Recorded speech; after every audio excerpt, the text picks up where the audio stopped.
सौस्मितां हिरण्यप्रकारा मार्द्रां ज्वलन्तीं तृप्तां तर्पयन्तीं पद्मे स्थितां पद्मवर्णां तामिहोपहयवे श्रियम् प्रभाषां यशसा लोके देवदृष्टामुदारां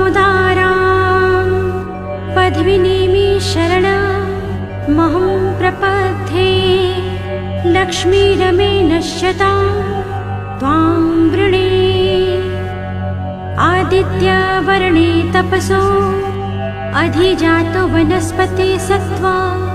वृक्षो अथ बिल्लवः तस्य फलानि तपसानो दन्तो मायान्तरायश्च बाह्या लक्ष्मीः पूपयतु मां देवसखः कीर्तिश्च मणि